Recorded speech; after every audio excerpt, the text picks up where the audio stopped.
On the afternoon of June 26th, 2008, in Memphis, Tennessee, a 31-year-old woman who was known as Kerri Harris Wicks, who worked as a quality assurance manager at Cargill Company, had returned back to her office after attending a board meeting.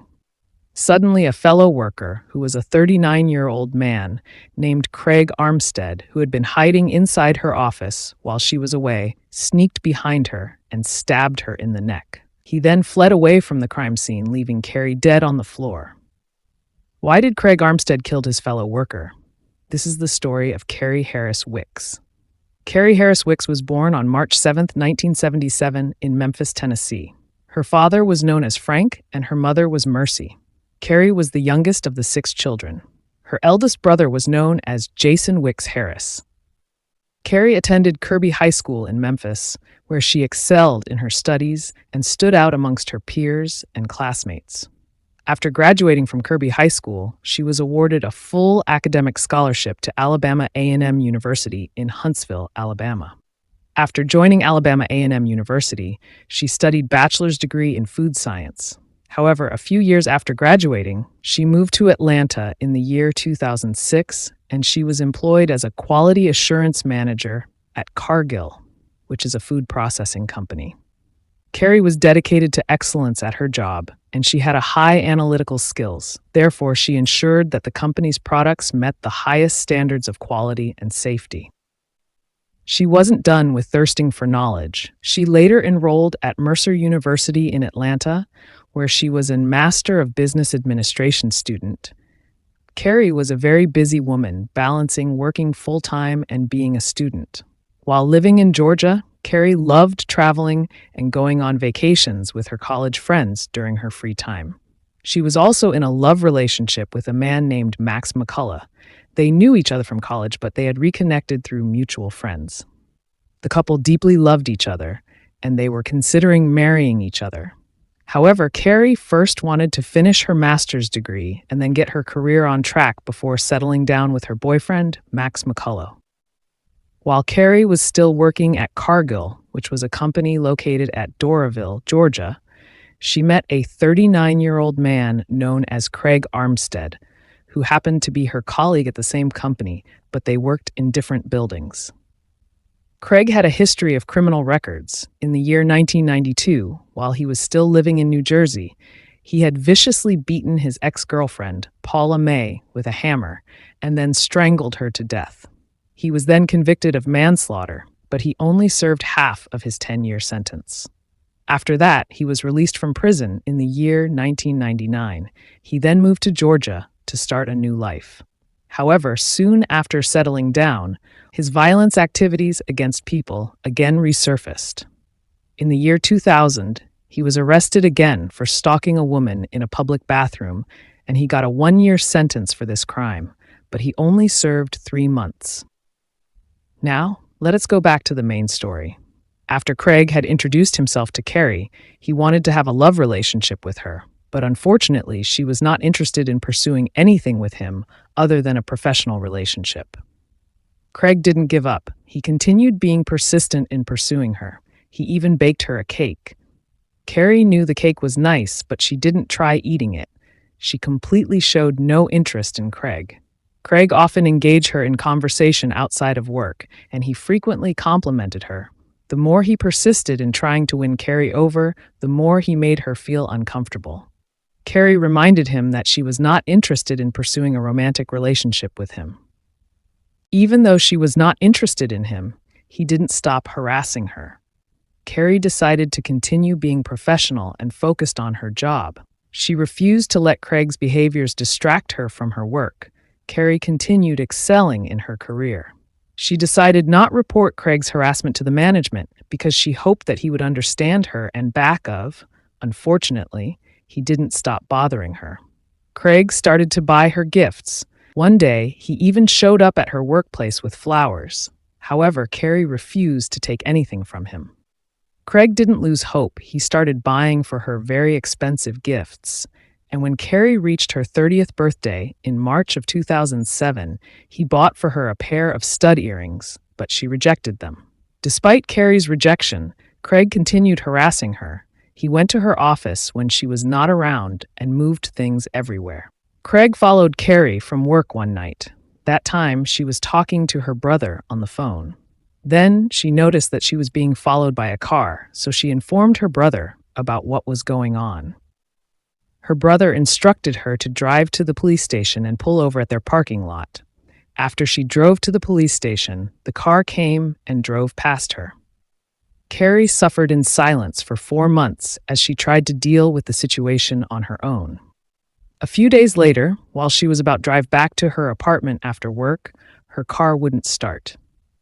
Fortunately, Craig was there in the parking lot and he offered to help. Craig looked under the hood of her car and told her that a cable was disconnected from the battery. He reconnected the cable, instructed her to try to start the car, and the car started. Kerri felt suspicious that someone may have tampered with her car. As days passes by, she tried to avoid Craig as much as possible, but he would not leave her alone. Later on, Kerri was tired of keeping quiet as she was being harassed by Craig, so on May 2007, she went to the Human Resource Department and filed a complaint against Craig. Craig was given strict and direct instructions by the HR. He was told that he cannot have any direct contact with Kerri. He was instructed to only contact her through the company-provided email, and he was only able to contact her for work-related purposes. Kerri felt relieved, and so she continued being focused on her job. However, a few weeks after she had reported Craig, she was with one of her coworkers, who also happened to be her friend, when she found out that Craig had been earlier on convicted of manslaughter, and he had spent several years in jail. She also found out that he had a history of violence against women. After Kerri had learned about Craig's dark past, she even became more afraid of him because she knew that she was working with a killer. By the year 2008, Kerri was in the final stages of completing her Master's in Business Administration course, and she was nearing her graduation. She was eager to secure a promotion at her work, and she was looking for a bright future without being harassed by Craig. Unfortunately, Craig's harassment had become too much that she could not handle, so she confided in her family and close friends about how Craig had been harassing her and making her life a nightmare. They were so shocked upon hearing Kerri's story, and they gave her advice and encouragement about how to deal with the situation. Fortunately, in June 2008, Kerri successfully completed her master's degree in business administration. This was one of the happiest moments in her life, and she privately celebrated her achievements with her family and close friends. She was then promoted at her workplace. However, when her supervisor found out about her graduation, she made everyone know about her accomplishments, and Craig was one of the first people to congratulate her and bought for her an expensive gift known as a Palm Pilot, which was a digital organizer. Unfortunately, Kerri told Craig in front of everyone that she can't accept his gift, and she readily refused the gift. Jason, who was Kerri's brother, was disturbed when he found out about the gifts which Craig was sending to his sister. He was really concerned about his sister's safety, so he urged her to be careful around Craig. Jason also knew that he had to keep a close eye on his sister and the situation with Craig. Craig did not stop harassing her. In fact, she went and placed a camera in the ladies' bathroom at Kerri's workplace. On June 25, 2008, Kerri and her coworker were in the bathroom at their workplace when they noticed a black cosmetics bag sitting on a shelf. So when they looked closely, they noticed a red flashing light. When they opened the bag, they were so shocked to find a camera. They felt violated and disgusted because this was a violation of their privacy and safety. This raised a lot of questions and concerns about who had placed the camera there, how long it has been there, and what had been recorded. They wondered if they were being watched or monitored in other ways. Kerri felt that the person who had placed the camera inside their washroom was one of their colleagues, so they had to notify the HR. So they went to HR's office that day, but unfortunately it was already past 5 p.m., so they found out that HR had already gone home. So Kerri kept the camera and waited to go back to the HR office the following day to report the matter. On June 26, 2008, Kerri arrived at work and went to HR's office carrying a cosmetic bag and a camera at 9 a.m. As she was making her way to the office, Craig saw her carrying the bag and knew that she was taking the camera to the HR, and he was about to be caught. So Kerri told the HR about what they found and gave out the camera. They were horrified about what they had learned, and they immediately called the police. After speaking to HR, Kerri went back to work. Soon the police arrived and viewed the footage, and they were so shocked because the footage showed a clear act of voyeurism. So they began their investigation to find out who had placed the camera in the bathroom. Craig knew that it was just a matter of time before the police and the HR finds out that he was the one who placed the camera in Kerri's bathroom. So he decided that he was going to get revenge against Kerri. So a few hours after Kerri had made the complaint to the HR, Craig took a butcher knife that he found in the company's kitchen and went to Kerri's office. He knew that she was in a meeting, so he waited for her to return back to the office. A moment later, when Kerri returned to her office, unaware that Craig was inside the office, Craig sneaked behind her and stabbed her in her back and her neck. At that time, Kerri's coworkers were having a lunch meeting. Then they heard a loud sounds of scream coming from Kerri's office. They immediately ran towards where the sound was coming from, and that is when they saw Craig running out of Kerri's office. When they entered inside Kerri's office, they found her lying on the floor bleeding from her wounds. The knife Craig used was still stuck in her neck, so they quickly called emergency services. Soon medics arrived at the company and went straight to her office. Unfortunately, it was too late because Kerri was already dead. The coworkers told the police that it was Craig who killed Kerri, and they saw him running away from her office. As the police launched their investigations, they went through the surveillance camera of the company. As they analyzed the surveillance footage, they saw in details the activities that took place before Kerri was murdered.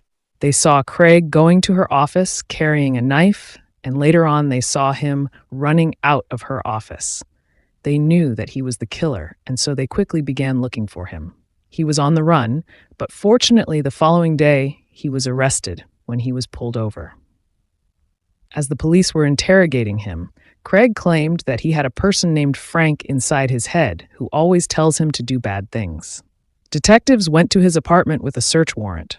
Once inside, they found binoculars, a telescope, and other surveillance equipment. They also found DVDs filled with video recordings.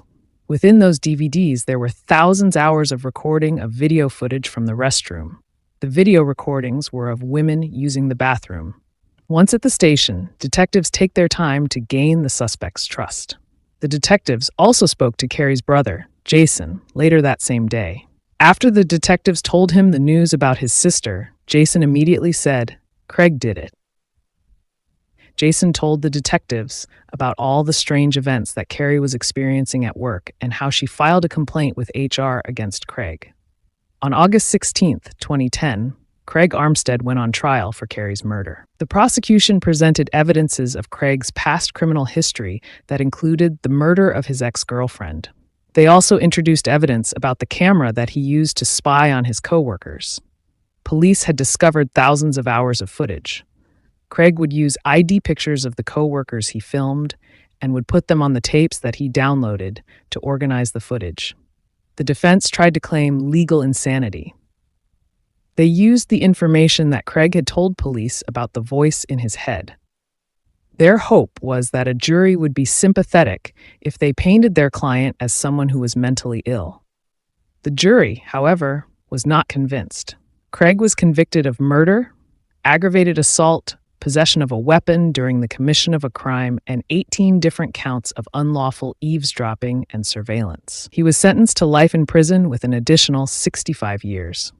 However, according to Kerri's family, Cargill Company did not take the complaints seriously enough, and they claimed that Kerri was advised by HR to just accept the gifts. Cargill, on the other hand, claimed that they did take Kerri's complaints seriously, and they claimed that Craig was given a written warning and was instructed not to make any contact with Kerri unless it was work-related. Kerri's family sued Cargill Company for damages. They claimed that the matter was settled out of court for an undisclosed amount.